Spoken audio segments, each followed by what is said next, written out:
Ms. Duncan, how would you define integrity? Integrity would be doing what you know is right when nobody else is looking, whether someone's looking or not. Do you think that you're violating your own integrity whenever you show mercy? You can show mercy to someone in showing them love and not giving them the consequence they deserve, maybe like a parent, but you're not compromising your own integrity if you're teaching them a lesson as you're showing them mercy. What do you think the consequences are for keeping or not keeping your integrity? Well, as Christians, we know that God knows whatever we do, so even if no one else on earth sees that we did the right thing or didn't do the right thing, we know that God will bless us for following him regardless. So consequences, there could be consequences on earth when you, for instance, if you are speeding, maybe you don't see a policeman watching and then you get caught by a radar camera. So yes, there could be consequences.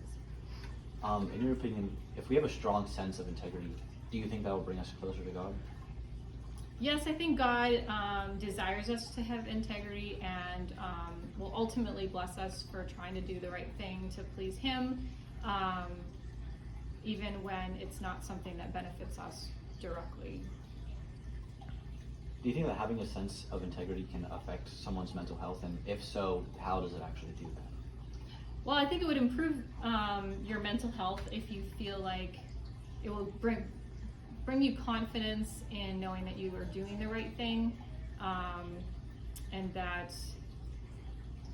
you're not basing your actions just on a consequence you might receive if you don't, or on trying to please somebody else, but you're doing it because you know it's right. At what point do you think the line is drawn between looking to the future and then catastrophizing a situation? Okay, so is that, I would assume that's meaning that if you are too focused on the future, you're not living in the present. It's almost like over planning to a point where it ends up all coming down into big catastrophe.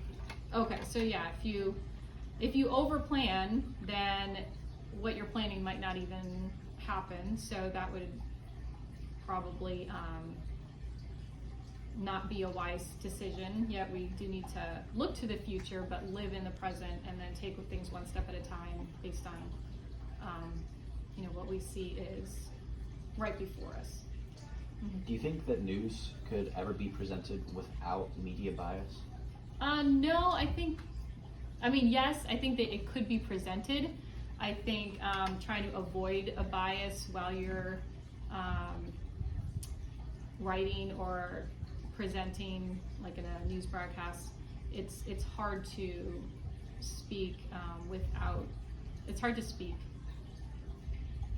objectively about subjective material. So I think that's very hard, but I think it's possible to do well if you know what you're doing. How do you think an individual's own self-esteem surrounding their own integrity affects the outlook onto someone else's personal integrity?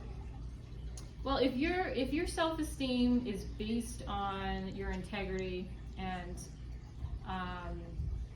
doing the right thing, then there is a chance that you may judge others who do not have that same integrity. So it could make you more judgmental or susceptible to being judgmental towards others.